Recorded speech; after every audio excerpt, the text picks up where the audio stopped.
오늘 잠언의 말씀은 힘겨운 때를 살아가고 있는 우리에게 귀중한 가르침을 주고 있습니다. 그것은 실패에서도 일어서야 한다는 것입니다. 그 일어서는 법을 우리에게 알려주고 있습니다. 먼저는 누구든지 넘어진다는 것입니다. 한번 따라해 보십시오. 누구든지 넘어진다. 이 세상을 살아가는 사람은 누구든지 넘어진다는 것입니다. 그것이 의인이라 할지라도 악인이라 할지라도 넘어진다. 이것을 말씀해 주고 있습니다. 살다 보면 여러 가지 상황들을 겪게 됩니다.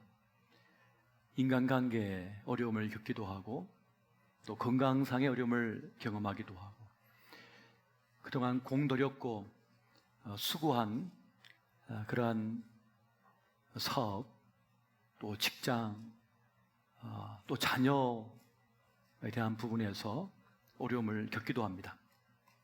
그렇게 누구든지 실패를 경험한다는 것입니다. 이번에 이 기상 이변이 참 많았는데요. 독일에 큰 홍수가 났습니다. 중국도 마찬가지고 미국과 캐나다에서는 이 타이어가 다 녹아버릴 정도의 그런 폭염, 더위에 휩싸였습니다. 그동안은 그런 생각을 가졌어요. 선진국 부자 나라는 재앙으로부터 벗어나 있다. 하지만 지금은 그렇지 않습니다. 부자 나라든지 가난한 나라든지 똑같이 이 기상 이변으로 인하여 재앙을 맞고 있습니다. 그것처럼 누구든지 이 세상을 살면서 넘어질 수 있다는 것을 오늘 잠언 기자는 가르쳐주고 있습니다. 때로 사람들은 이 성공의 함정에 빠져 살 때가 있다고 해요. 다시 말하면 이 성공과 실패에 대한 무지로 인하여서 성공의 함정에 빠진다는 겁니다. 그래서 삶의 지혜가 없어 허망하게 아프게 소중한 생애 시간을 살아가기도 한다는 것입니다. 프로야구 감독을 평가하는 기준이 있습니다. 승률 5할입니다. 2020년도를 기준으로 해서 보게 되면 승률 5할은 한 5위에서 6위 정도로 하는 것을 말합니다. 그러면 1위는 승률이 어떻게 될까요? 1등한 팀의 승률은 6할 1리였습니다. 그러니까 60%의 승률을 가진다는 거죠. 프로야구 경기가 144회 정도가 되니까 그 절반인 72경기를 승리하게 되면 중간 정도가 된다는 말이 됩니다. 그러니까 5에서 한 10경기 정도를 더 이기면 명장의 반열에 선다는 거죠. 그러니까 중간급에서 최고 1등까지는 그렇게 큰 차이가 나지 않는다. 이걸 말해주고 있는 겁니다. 1등 하는 팀도 승률이 6할밖에 되지 않는다는 것이죠. 그러니까 144회 이 경기 모두를 이기는 것은 불가능하다는 것을 지금 말해주는 겁니다. 우리 인생도 마찬가지입니다. 인생의 모든 면에서 100% 승률을 가질 수는 없습니다. 다 이길 수는 없다는 겁니다. 금수저로 태어나고 아빠 찬스, 엄마 찬스 다 써도 100% 승률은 없다는 것입니다. 인간관계, 직업, 부부관계, 부모와 자식 간의 관계, 건강상의 일들, 그것이 다 100% 승률은 없다는 거죠. 그러므로 여러분, 성공에 대한 환상을 버리시기 바랍니다. 완벽한 성공의 사람은 이 세상에 존재하지를 않습니다. 어딘가 부족해 보이고 어설퍼 보임에도 불구하고 살아내는 것, 이것이 우리 인생이라는 겁니다. 그러므로 자신의 실패에 대해 너무 자책하지 말라는 것을 말씀해 주고 있는 겁니다.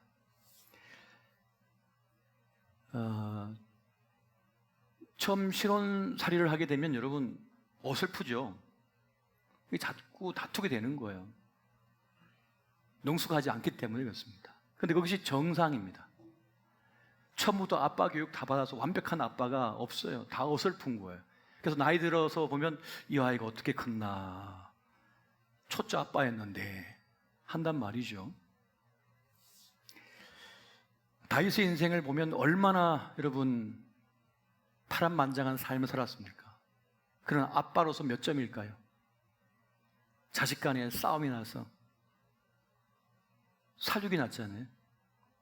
가장 아끼던 아들이 반역을 했잖아요. 그럼 부부는요? 부부관계는요? 처음 사랑을 잃었고 미움 속에 살았습니다. 갈등 속에 살았습니다. 그러면 일국의 왕으로서는요, 사울 왕의 잔당들과 끊임없는 전쟁을 했잖아요. 그러니까 다윗조차도 승률을 보면 60%밖에 안 되는 거예요. 6할밖에 되지 않는 겁니다.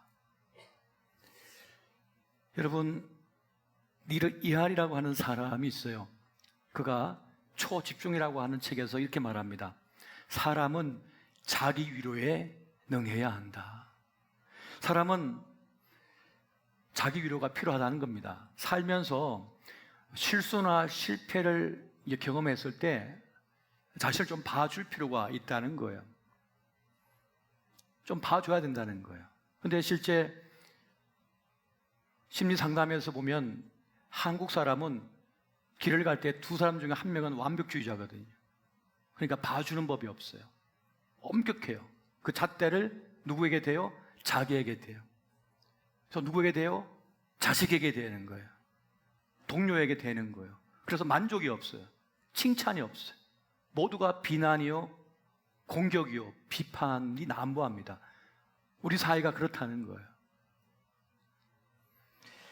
너무 엄한 잣대를 자신에게 대지 말아야 됩니다. 자신에 대한 기대 수준을 조금 낮출 필요가 있는 거예요. 요즘 사람들은 외모 관리에 여념이 없습니다. 근데 그보다 더 중요한 것은 자기 마음 관리인 거죠. 이 심령 관리를 잘해야 됩니다. 그런 부분에서 여러분 실패를 관리하는 법을 배울 필요가 있습니다. 실패를 다루는 법을 배우지 못하면 문제가 발생해요. 거친 칼날, 녹슨 칼날에 서쳐가지고 발등에 상처가 났어요. 어떻게 해야 됩니까? 빨리 소독을 하고 파상풍 주사를 맞아야 됩니다. 아니면 폐혈증 걸려서 피가 썩어 들어가 사망에 이르게 됩니다. 갑자기 당한 상처, 아픔은 막을 길이 없지만 상처를 입었다면 그걸 대응해야 되는 거예요. 응급처치해야 되는 것처럼 실패를 만났다면 그 실패를 대응해야 돼요. 응급조치를 취해서 빨리 자기 몸을 지켜야 되는 겁니다. 여러분, 실패는 인생에 있어서 피할 수 없습니다. 누구든지 넘어질 수 있고 실수할 수 있고 원치 않은 결과를 초래할 수 있습니다. 하지만 그 실패를 너무 묵상하게 되면 문제가 발생해요. 실패는 인생살이 속에 겪는 과정일 뿐이라고 우리가 믿을 수 있어야 됩니다. 사람들은 지금 자신의 상황과 자기 자신을 동일시하는 경향이 있답니다. 내가 어떤 사업하다가 안 됐어요. 그건 접었어요. 그러면 그것을 자기 자신이라고 생각한다는 거예요. 그냥 그 일이 안 됐을 뿐인데 내 인생 전부가 안 됐다고 생각하는 거예요. 지금 아이가 시험에 떨어졌는데 그 인생 전체가 떨어졌다고 생각하는 거예요. 실패했다고 생각하는 거예요. 그건 아닌데 내가 구애를 하고 프로포즈를 했지만 거절당했어요.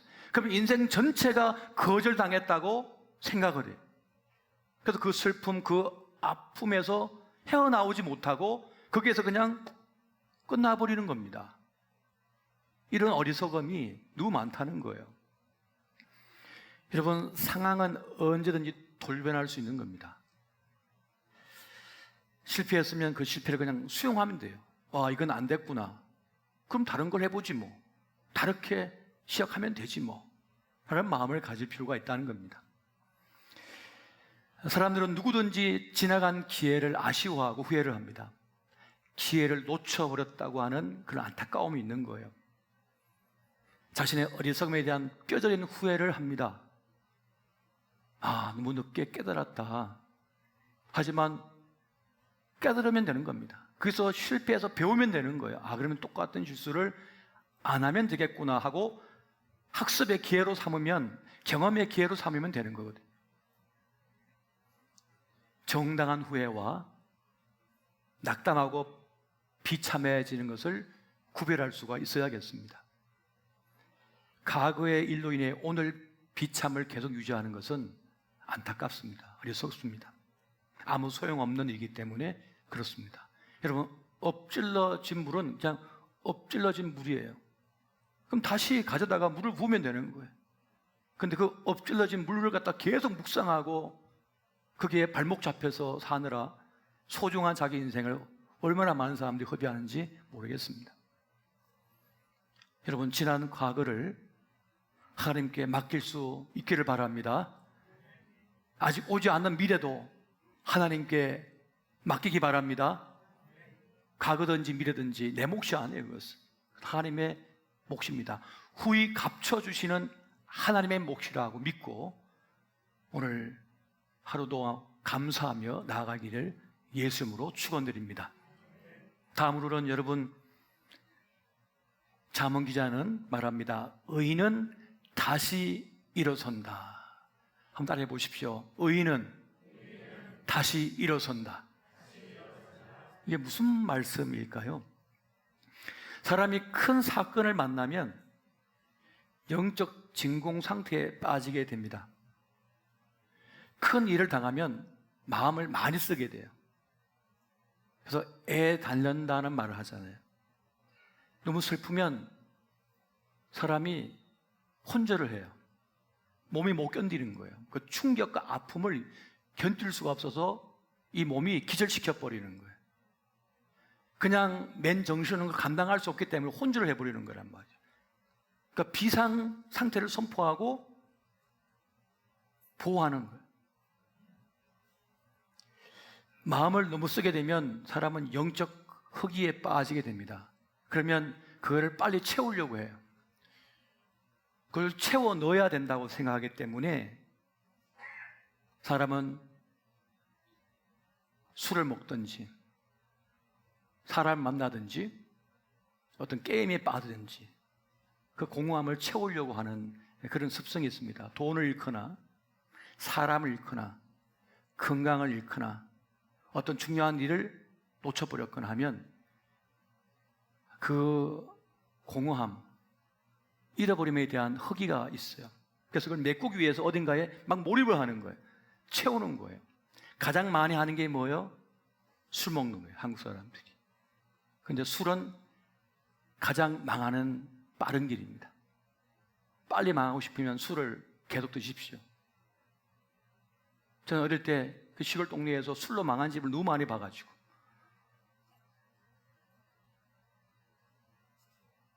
가장 터키하게 인생 망하는 데는 한번 곰곰이 따져보시면 통계가 한번 나와 있을걸요.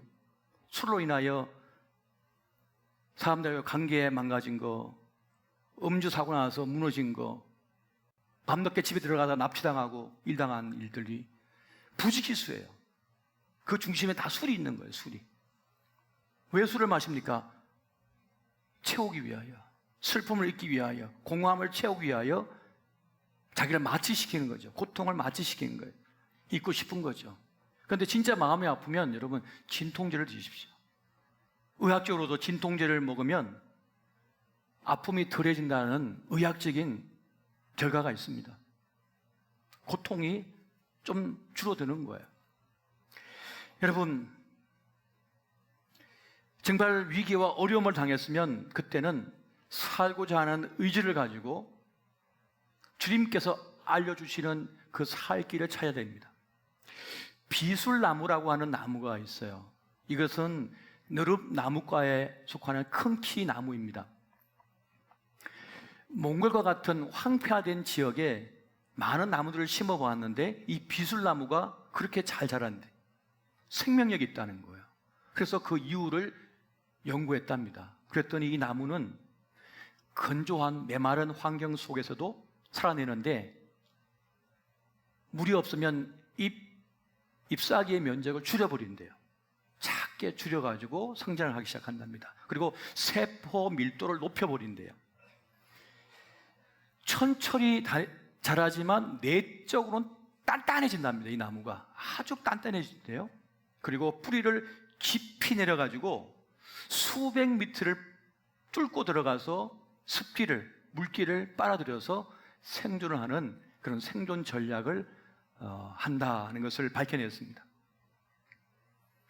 깊이 뿌리를 내야 된다는 거죠. 어디에 내립니까? 생명이 있는 곳에. 우리의 뿌리를 어디에 내려야 될까요? 주님께 뿌리를 깊이 내려서 그분을 움켜쥐어야 되는 거예요. 그분께 붙어 있어야 되는 거예요. 그래야 생명력을 공급받을 수가 있게 되어지는 것입니다. 여러분, 우린 시체가 아닙니다. 살아있습니다. 시체는 방 온도와 같다는 말이 있습니다. 시체 온도는 방 온도다라는 말입니다. 하지만 살아있는 사람은 평균 36.5도를 유지하려고 애씁니다. 추운 방에 들어가면 몸을 막 달구어서 체온을 올려요. 너무 더운 방에 들어가서 체온이 막 올라가면 그걸 내리려고 땀을 흘리면서 몸 관리를 합니다. 그게 뭐예요? 생존 본능인 거예요. 살기 위하여 이 몸이 그렇게 애쓰는 거예요. 여러분, 성경 말씀에 피투성이라도 살라는 말씀이 있습니다. 피투성이라도 살아나라 라고 말씀하고 있는 것입니다. 지금 죽을 일이 쌓여 있고 절망과 아픔 속에 있다 할지라도 여러분 살아내시기 바랍니다. 여러분, 어떻게 죽을 일이 쌓여 있는 세상 속에서 살아내야 할까요? 현명하게 싸워야 챔피언이 된다는 말이 있습니다. 그러니까 예리하게 싸워야 된다는 거예요. 그냥 어설프게 싸우는 게 아니라 예리하게 싸워야 된답니다. 절대 교만하지 말아야 됩니다. 안다고 생각하지 말아야 됩니다. 실수를 반복하지 말아야 됩니다. 실수가 반복되는 것은 실력이고 그 실력은 운명이 되기 때문입니다. 그래서 스포츠 경기에서 제일 중요한 것 가운데 하나는 코치가 있느냐 없느냐입니다. 감독, 코치의 유무가 절대적이란 말이 있습니다. 그렇다면 우리 인생에서의 코치는 누굽니까? 영적인 코치는 누구입니까? 파라클레토스, 보혜사 성령님이십니다. 성령님께서 우리를 돕기 위하여 사명을 받아 이 땅에 오셨습니다. 우리에게 거하시고 우리와 함께 동행하시는 거예요. 성령께서 우리에게 하나님의 은혜를 부어주시고 돌보아 주십니다. 할렐루야. 여러분, 우리 말씀 한 구절 보겠습니다. 빌립보서 4장 7절 말씀입니다. 같이 봅니다. 시작. 그리하면 모든 지각에 뛰어난 하나님의 평강이 그리스도 예수 안에서 너희 마음과 생각을 지키시라. 아멘. 의인도 넘어집니다. 그런데 오늘 말씀 보니까 의인은 7번 넘어진다 할지라도 다시 일어난다라고 말씀합니다. 그 이유가 어디 있을까요? 바로 주님께서 우리를 돌보시기 때문입니다. 우리의 마음과 생각을 돌보고 계시기 때문에 우리가 살아날 수 있고 버틸 수가 있는 것입니다. 똑똑해서 그렇다고요. 원래 운이 좋아서 그렇다고요. 나 원래 탄탄해서. 천만의 말씀. 주님께서, 성령께서 내 마음을 만져주시고 지켜주셨기 때문에, 내 생각을 지켜주셨기 때문에 어리석은 생각에 안 빠져들어갔어요. 그 상처에서도 견딜 수가 있었던 겁니다. 여러분, 어떻게 우리는 이 고난의 때, 어려움 때를 이겨내야 될까요? 오직 그것은 예수 이름의 능력입니다. 할렐루야. 여러분, 빌립보서 2장 9절 10절 말씀 같이 한번 보겠습니다. 시작.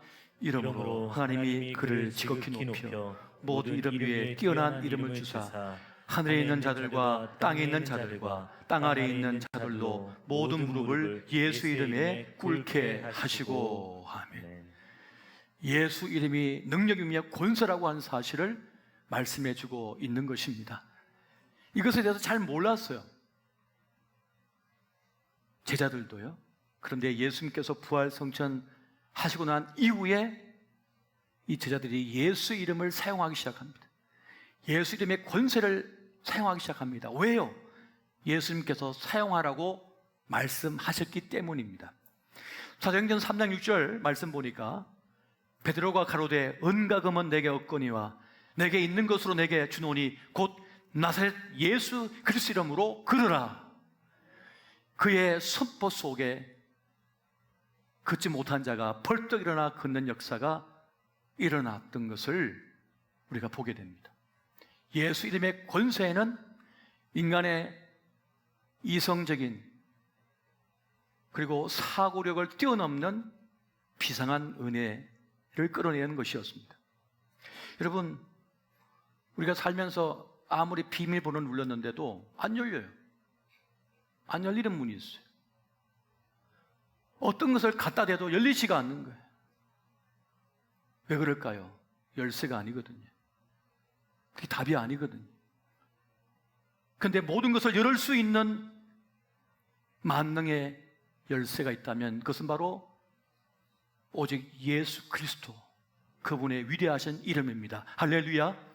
그 이름 앞에 마귀가 떠나가 버렸어요. 그 이름 앞에 병이 떠나가 버렸고 그 이름 앞에 구원의 역사가 일어나게 되었던 것입니다. 여러분, 요한복음 16장 23절 24절 말씀 같이 보겠습니다. 시작. 그날에는 너희가 아무것도 내게 묻지 아니하리라. 내가 진실로 진실로 너희에게 이르노니 너희가 무엇이든지 아버지께 구하는 것을 내 이름으로 주시리라.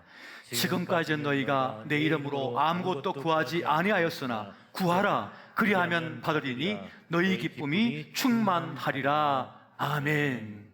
누구 이름으로요? 예수 이름으로. 예수 이름으로 구하라. 그리하면 받을 것이다 라고 예수님께서 약속을 해주셨습니다. 믿으십니까? 다른 이름으로는 내 마음의 상처가 치유되지 않습니다. 다른 자의 이름을 가지고는 절대로 그 문제를 극복해낼 수가 없는 것입니다. 다른 것은 아무리 많고 크고 대단해 보여도 무용지물입니다. 오직 예수 이름만이 능력이 나타나게 되는 것입니다. 여러분, 사도행전 4장 11절 12절 보면 이런 말씀이 있어요. 이 예수는 너희 건축자들의 버린 돌로서 집 모퉁이의 머릿돌이 되었느니라. 다른 이로서는 구원을 받을 수 없나니 천하 사람 중에 구원을 받을 만한 다른 이름을 우리에게 주신 일이 없음이라 하였더라. 다른 이로서는 구원받을 수 없다. 그리고 그것은 그 예수, 그 이름은 건축자들의 버린 돌로서 집 모퉁이의 머릿돌이 되었다고 말씀하고 있습니다. 여러분, 머릿돌은 무엇입니까? 그 건물을 짓는데 가장 중요한 것이에요. 우리 인생에서 머릿돌 대신 주님을 빼면 그 집은 무너집니다. 그 인생집은 무너지는 거예요. 여러분, 예수를 빼면 교회는 무너집니다. 살아날 길이 없는 것이에요. 우리 인생이라고 하는 건축을 할 때 예수 그리스도가 머릿돌이 되셔야만 되는 것입니다. 우리 자녀의 인생을 건축할 때에도 예수 그리스도가 머릿돌이 되도록 여러분 하셔야 됩니다. 다른 것으로는 머릿돌 대신 예수님을 대체할 수가 없습니다. 수많은 사람들이 예수님 대신에 다른 것을 머릿돌로 집어넣어요. 다른 것을 머릿돌로 세워서 건축하려고 해요. 그래서 다 무너집니다. 지진에 다 무너져 버리는 거예요. 살아남지를 못하는 거예요. 그 파도에 다 휩쓸려 가는 거예요. 오직 예수 그리스도, 그분을 내 인생의 머릿돌로 삼고 나아가고자 할 때 어떤 위기도 어려움도 실패도 극복할 수 있으며 살아낼 수가 있게 되어지는 것입니다. 오늘 예수 이름으로 승리하시기를, 이겨내시기를 예수 이름으로 축원드립니다.